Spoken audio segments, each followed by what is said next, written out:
Creative Bharat. मैं creative editor Jitendra Tiwari. सृजन मेरा धर्म है और मेरा धर्म है भारत की रचनात्मक चेतना को सशक्त करना।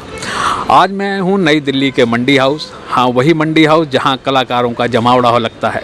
कलाकारों की ये भूमि, कलाकार जहाँ पे अनेकों प्रसिद्ध कलाकार इस भूमि ने दिए हैं। इस चलती फिरती रोड पे आप देख सकते हैं, पर ये घूमने वाले यहाँ पर कोई सामान्य लोग नहीं है। देश के प्रसिद्ध कलाकार हैं यहाँ पर। नाट्य अकादमी है, श्री राम सेंटर है, तरह तरह के सारे सृजन जिस तरह से होते हैं वो इसी मिट्टी से इसी मंडी हाउस की भूमि से होते हैं। तो आज ऐसे ही हमें चलते चलते मिले हैं एक प्रसिद्ध कलाकार हैं सीपी भट्ट जी। परंतु सीपी भट्ट जी को जो अभिनय की दुनिया में लोग जानते हैं, जो इनकी कलाकारी को जानते हैं, वो ढेला बाबा। तो क्षमा चाहता हूँ। तो जानते हैं सीपी भट्ट से ढेला बाबा बनने का जो सफ़र रहा है, किस तरह का सफ़र रहा है और किस तरह की जो रचनात्मक थेरेपी, कल्चरल थेरेपी ये जो देते हैं, तो उसके बारे में जानते हैं, इस यात्रा के बारे में जानते हैं। सर, आपका स्वागत है। नमस्ते क्रिएटिव भारत। आपके जो भी देवतुल्य दर्शक हैं, नमस्ते क्रिएटिव भारत के, उन सभी लोग को सीपी भट्ट ढेला बाबा का प्रणाम, नमस्कार। मेरा नाम सीपी भट्ट है। मैं गोरखपुर जनपद के सहजनवा विधानसभा के ग्राम सभा पुंडा का रहने वाला हूँ। और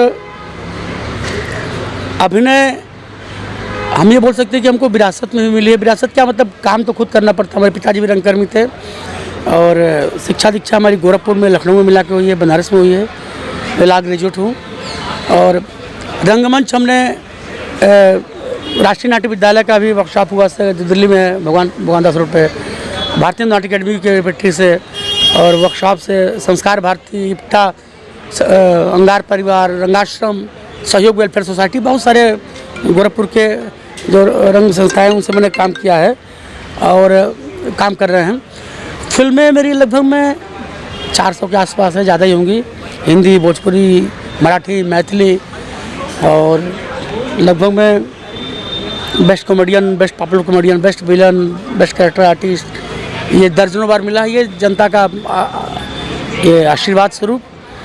कई फिल्में मेरी ये इंटरनेशनल फिल्म फेस्टिवल में गई हैं। ऊंस, हंटिंग इन एमपी, ये मैराथन, जीत लो मैराथन, एक भोजपुरी फिल्म भी गई है, ये जला दे दुनिया तोरे प्यार में। ये सब अंतर्राष्ट्रीय स्तर पे ख्याति मिली इन फिल्मों से।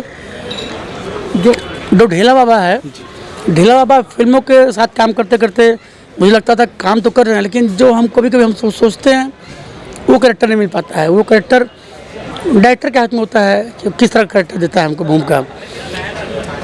तो मनचाहा एक कैरेक्टर पाने के लिए आजकल कोरोना काल के बाद यूट्यूब की दुनिया का बहुत बाहर आ गया।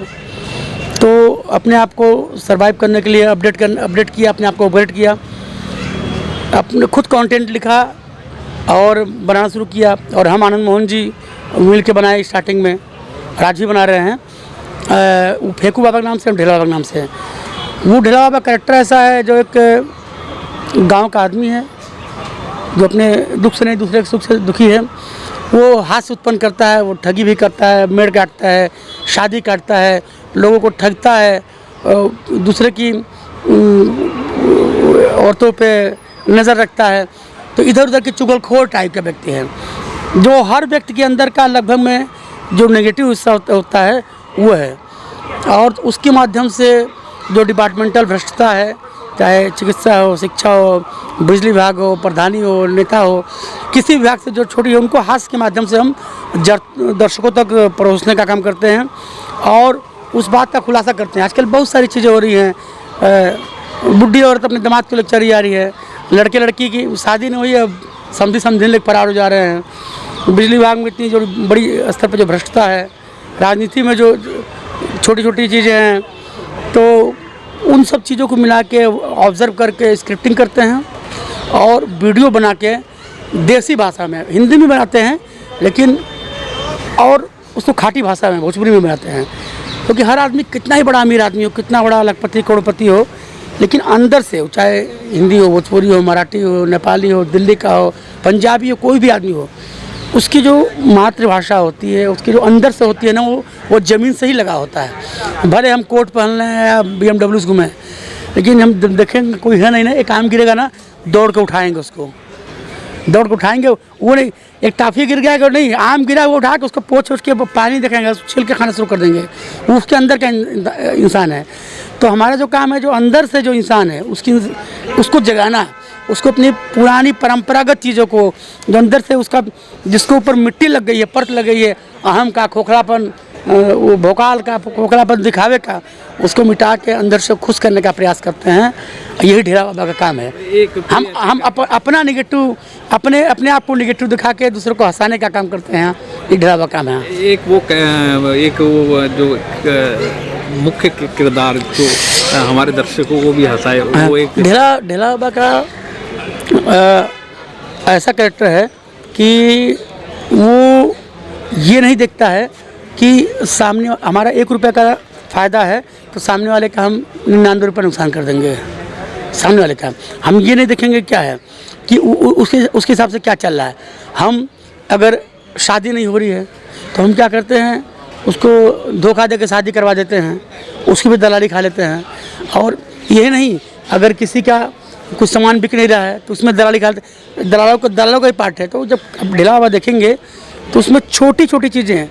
डेरा बाबा चुटकुला नहीं सुनाता है, उसका आंगिक, वाचिक, आहार जो भी है सब उसमें उसका बॉडी लैंग्वेज चलेगा। हाय बाबू, हाय आम, हाय आय आय, हे बाबू, बाबू रे, ए कहाँ गई तो माई रे, अरे आम, हे बाबू मौसी आइल बैग नहीं कहा बा तेरे मौसी नंबर बाबू अच्छा करावे थे, मौसा के दिया बनी है ना। तो छोटी छोटी चीज़ें, तो उसके अंदर का जो चीज़ें हैं ना वो दिखाता है। उसमें हम ढेला बाबा को निगेटिव, अपने आप को निगेटिव दिखाते हैं, अपने मोटापे को, अपने सर पे बाल नहीं है, अपने टकलेपन को, इन सब को जाके अपनी बेइज्जती करवा के दूसरों को हंसाने का काम करते हैं।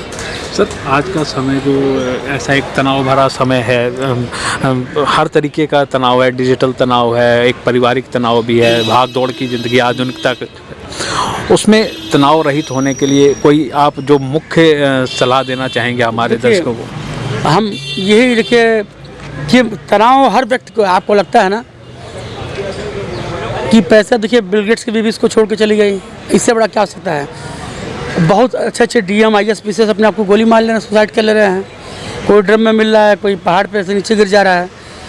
तो तनाव का एक मुख्य कारण नहीं रहा, ऐसा भी नहीं पैसा है, पैसा तो है, लेकिन और भी कई चीज़ें हैं। फालतू का जितना आप ज़ीरो रहेंगे, जीरो ग्राउंड पर रहेंगे, अपने आप को खुश रखिए। पहले, सबसे पहले अपने आप को खुश रखिए, दूसरों को खुश करने का प्रयास बाद में कीजिए। हम खुश रहेंगे, दूसरों को खुश रखेंगे। और हमेशा यथार्थ में रहिए। हमारा मन करेगा तो हम ज़मीन पर बैठ जाएंगे, आप इसे चाहे मेरी औकात कहें, चाहे मेरा बड़प्पन कहें। तो आप ये मत देखिए कि हमारे पास पैसा आ जाएगा तब खुशहाल रहेंगे। आप मस्त रहिए। कुछ दोस्त ऐसे पालिए जो आपको गाली दे के ही बात करें, तो आप भी अपने औकात में रहेंगे। फालतू का आपको अंदर वो नहीं रहेगा। अपने परिवार में मिलजुल कर रहिए, माँ बाप का सम्मान कीजिए। पैसे को तवज्जो दीजिए, लेकिन इतना तवज्जो मत दीजिए कि वो आपकी मजबूरी बन जाए। आप अपने आप को खुशहाल रखिए।